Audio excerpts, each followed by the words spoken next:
Hop Frog by Edgar Allan Poe. I never knew anyone so keenly alive to a joke as the king was. He seemed to live only for joking. To tell a good story of the joke kind, and to tell it well, was the surest road to his favor. Thus it happened that his 7 ministers were all noted for their accomplishments as jokers. They all took after the king, too, in being large, corpulent, oily men, as well as inimitable jokers. Whether people grow fat by joking, or whether there is something in fat itself which predisposes to a joke, I have never been quite able to determine. But certain it is that a lean joker is aurora avis in terris. About the refinements, or, as he called them, the ghosts of wit, the king troubled himself very little. He had an especial admiration for breadth in a jest, and would often put up with length, for the sake of it. Over niceties wearied him. He would have preferred Rabelais's Gargantua to the Zadig of Voltaire, and, upon the whole, practical jokes suited his taste far better than verbal ones. At the date of my narrative, professing jesters had not altogether gone out of fashion at court.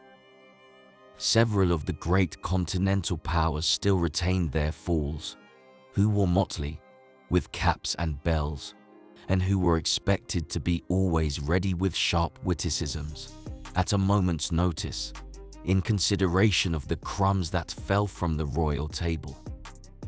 Our king, as a matter of course, retained his fool. The fact is, he required something in the way of folly, if only to counterbalance the heavy wisdom of the 7 wise men who were his ministers, not to mention himself. His fool, or professional jester, was not only a fool, however. His value was trebled in the eyes of the king by the fact of his being also a dwarf and a cripple. Dwarfs were as common at court, in those days, as fools, and many monarchs would have found it difficult to get through their days.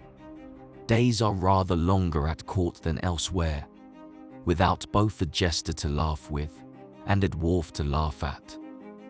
But, as I have already observed, your jesters, in 99 cases out of 100, are fat, round and unwieldy, so that it was no small source of self-gratulation with our king that, in Hop Frog, this was the fool's name, he possessed a triplicate treasure in one person.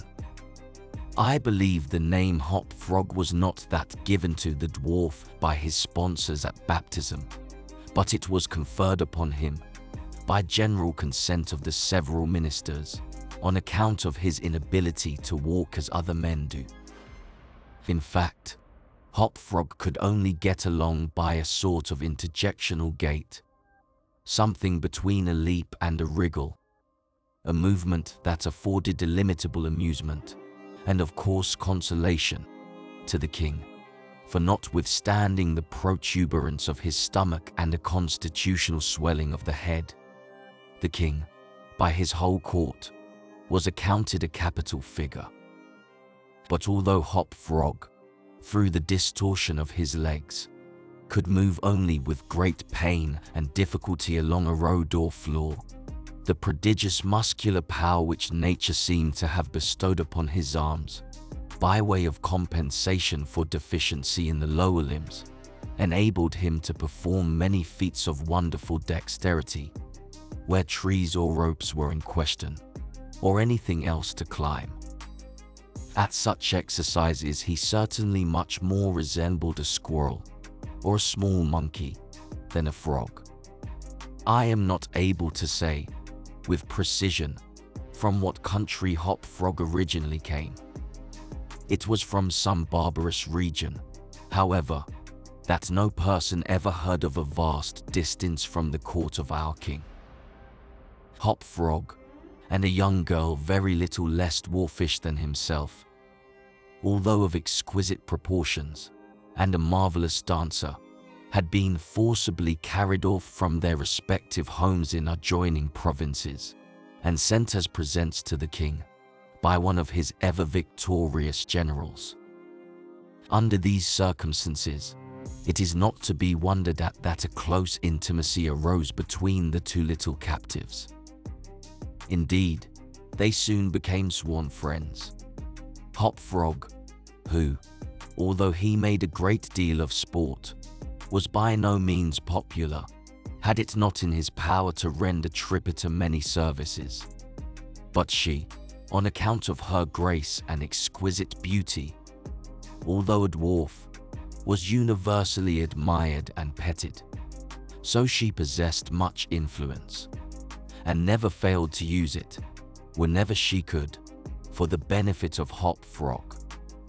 On some grand state occasion, I forget what, the king determined to have a masquerade, and whenever a masquerade or anything of that kind occurred at our court, then the talents both of Hop Frog and Tripita were sure to be called in play. Hop Frog, in especial, was so inventive in the way of getting up pageants, suggesting novel characters, and arranging costume for masked balls, that nothing could be done, it seems, without his assistance. The night appointed for the fete had arrived. A gorgeous hall had been fitted up, under Tripita's eye, with every kind of device which could possibly give éclat to a masquerade. The whole court was in a fever of expectation. As for costumes and characters, it might well be supposed that everybody had come to a decision on such points. Many had made up their minds as to what roles they should assume, a week or even a month in advance. And, in fact, there was not a particle of indecision anywhere except in the case of the king and his 7 minsters. Why they hesitated I never could tell, unless they did it by way of a joke. More probably, they found it difficult, on account of being so fat, to make up their minds. At all events, time flew, and, as a last resource, they sent for Tripita and Hop Frog. When the 2 little friends obeyed the summons of the king, they found him sitting at his wine with the 7 members of his cabinet council. But the monarch appeared to be in a very ill humor. He knew that Hop Frog was not fond of wine, for it excited the poor cripple almost to madness, and madness is no comfortable feeling. But the king loved his practical jokes, and took pleasure in forcing Hop Frog to drink and, as the king called it, to be merry. "Come here, Hop Frog," said he, as the jester and his friend entered the room. "Swallow this bumper to the health of your absent friends." Here Hop Frog sighed, "and then let us have the benefit of your invention. We want characters. Characters. Man, something novel out of the way. We are wearied with this everlasting sameness. Come, drink. The wine will brighten your wits." Hop Frog endeavored, as usual, to get up a jest in reply to these advances from the king. But the effort was too much.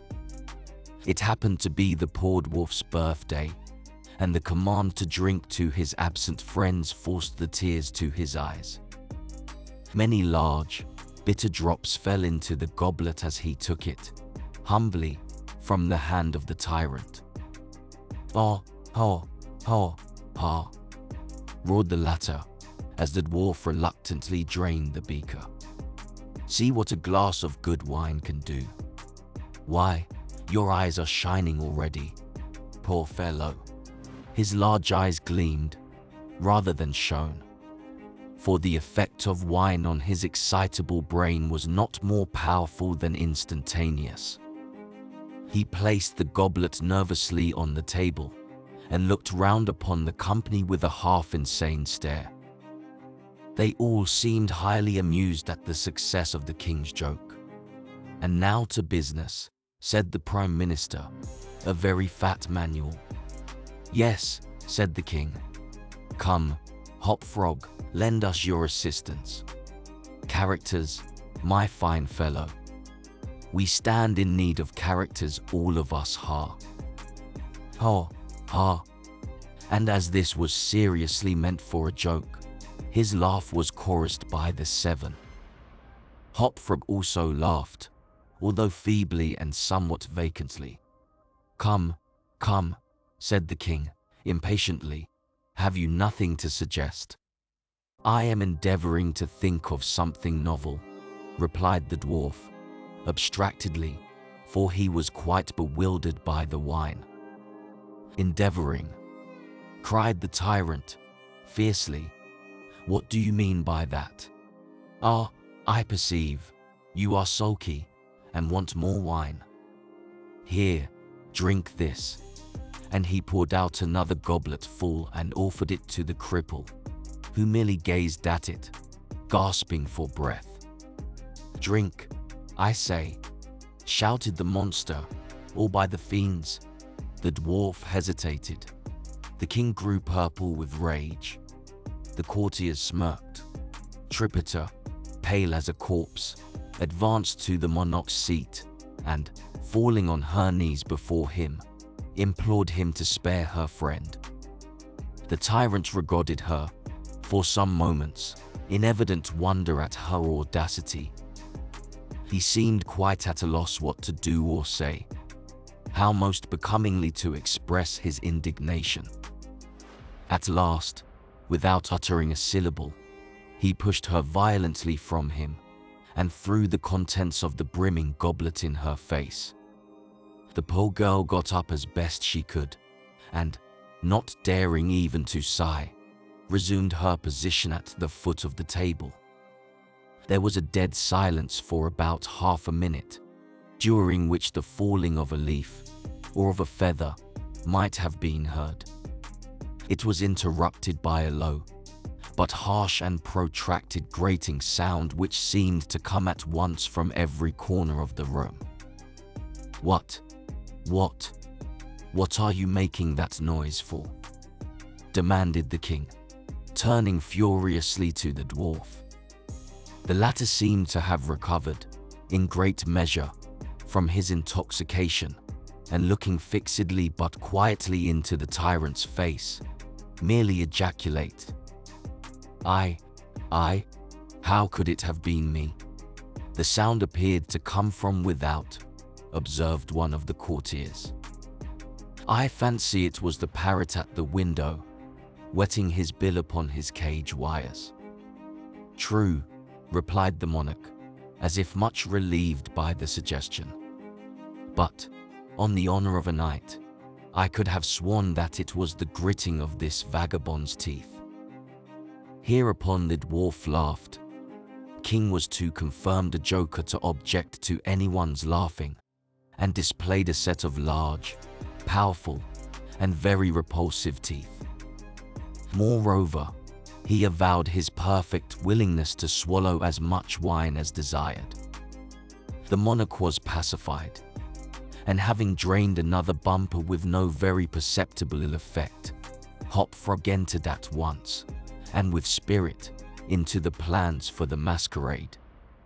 "I cannot tell what was the association of idea," observed he, very tranquillity, and as if he had never tasted wine in his life.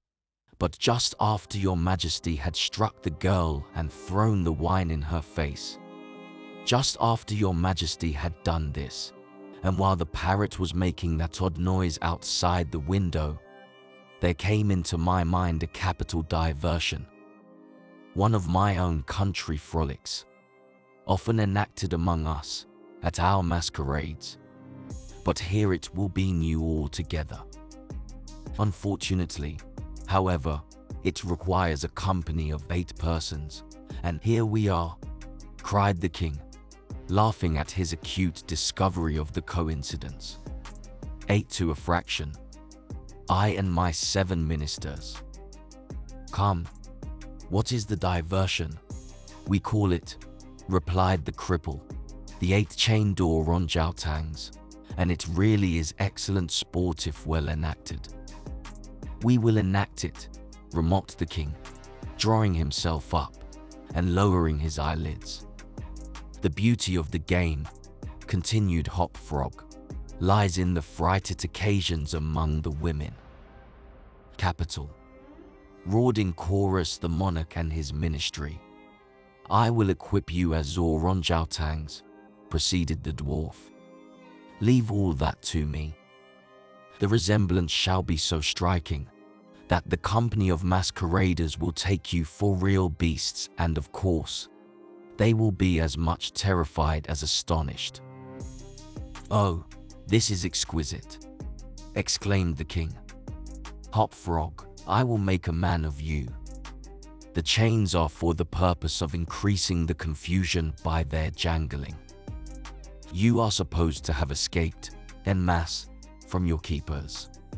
Your Majesty cannot conceive the effect produced at a masquerade by 8 chained orangutans, imagined to be real ones by most of the company, and rushing in with savage cries among the crowd of delicately and gorgeously habited men and women. The contrast is inimitable." "It must be," said the king, and the councillor rose hurriedly as it was growing late to put in execution the scheme of Hop Frog. His mode of equipping the party as orangutans was very simple, but effective enough for his purposes.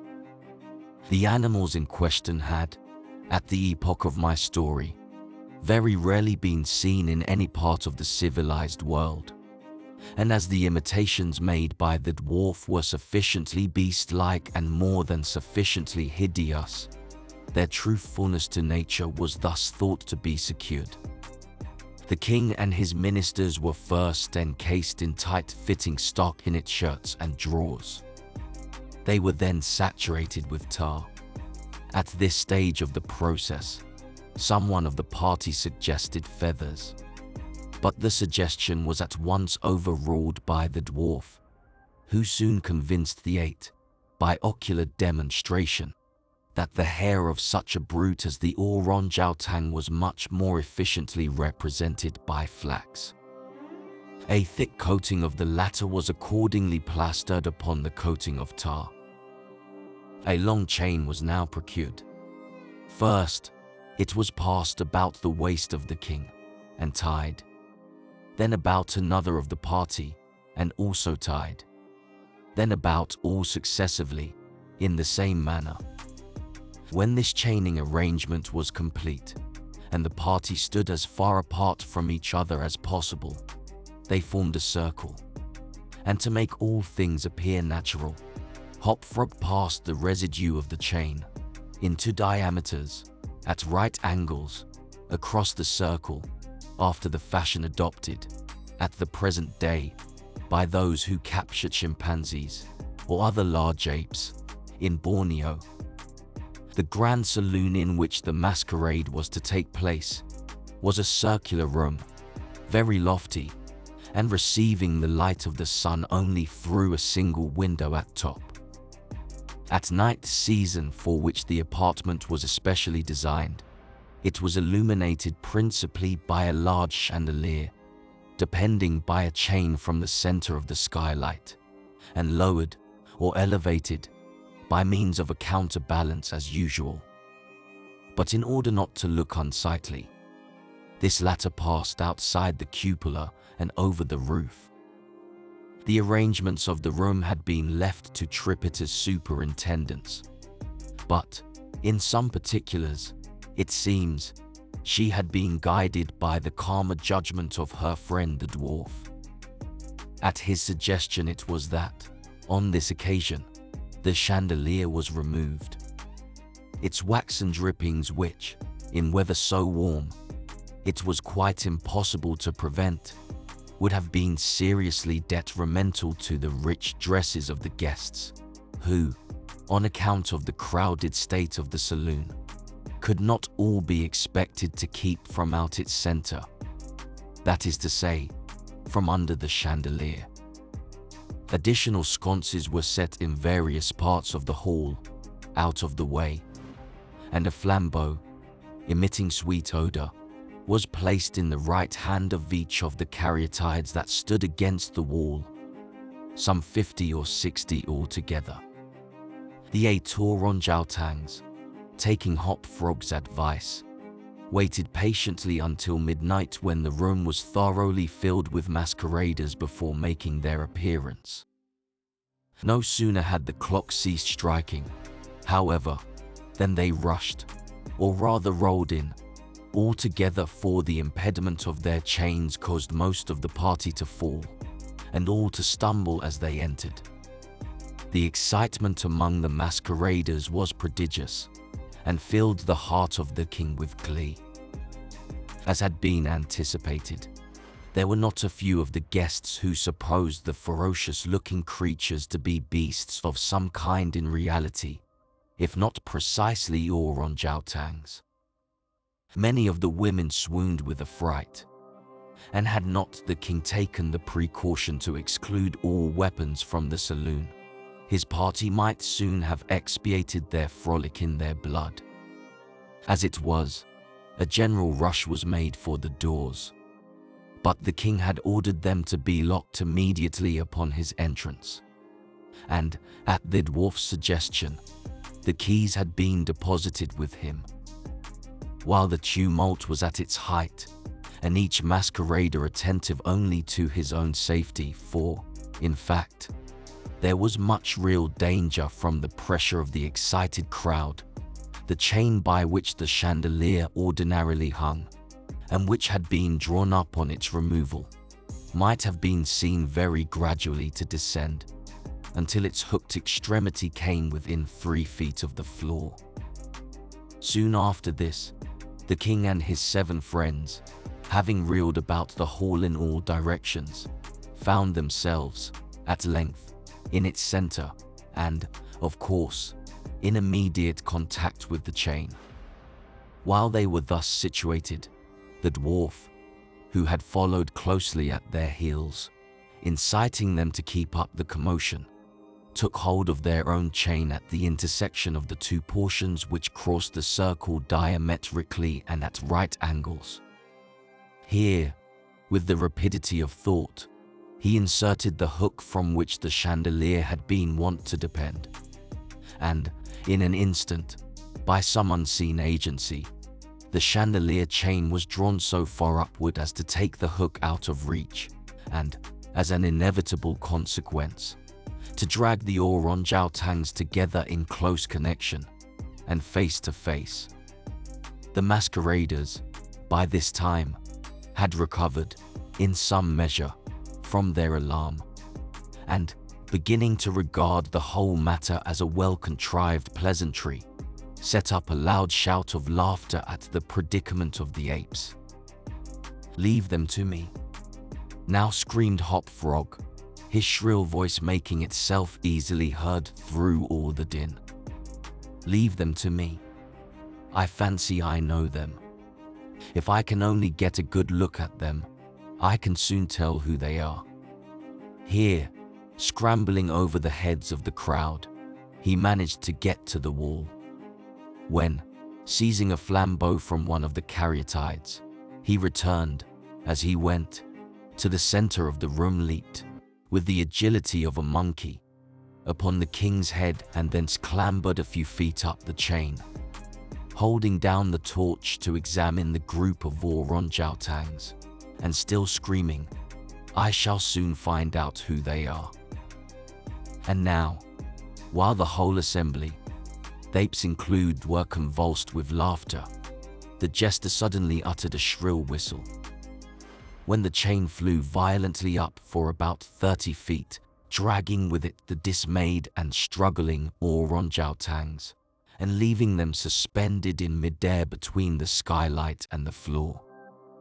Hop Frog, clinging to the chain as it rose, still maintained his relative position in respect to the 8 maskers, and still as if nothing were the matter continued to thrust his torch down towards them, as though endeavoring to discover who they were. So thoroughly astonished were the whole company at this ascent, that a dead silence of about a minute's duration ensued.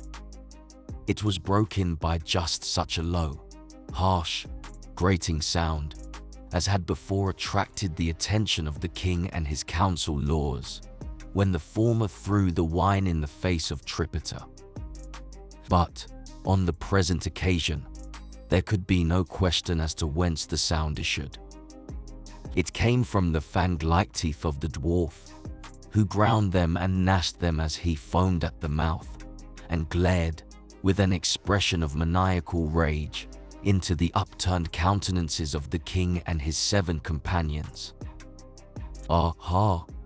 said at length the infuriated jester. "Aha! I begin to see who these people are, now." Here, pretending to scrutinize the king more closely, he held the flambeau to the flaxen coat which enveloped him, and which instantly burst into a sheet of vivid flame. In less than half a minute the whole 8 orange-outangs were blazing fiercely, amid the shrieks of the multitude who gazed at them from below, horror-stricken, and without the power to render them the slightest assistance. At length the flames, suddenly increasing in virulence, forced the jester to climb higher up the chain, to be out of their reach. And, as he made this movement, the crowd again sank, for a brief instant, into silence. The dwarf seized his opportunity, and once more spoke. "I now see distinctly," he said, "what manner of people these maskers are. They are a great king and his 7 privy councillors, a king who does not scruple to strike a defenseless girl, and his 7 council lords who abet him in the outrage. As for myself, I am simply Hopfrog, the jester, and this is my last jest." Owing to the high combustibility of both the flax and the tar to which it adhered, the dwarf had scarcely made an end of his brief speech before the work of vengeance was complete. The 8 corpses swung in their chains, a fetid, blackened, hideous, and indistinguishable mass. The cripple hurled his torch at them, clambered leisurely to the ceiling, and disappeared through the skylight. It is supposed that Tripita, stationed on the roof of the saloon, had been the accomplice of her friend in his fiery revenge, and that, together, they effected their escape to their own country. For neither was seen again.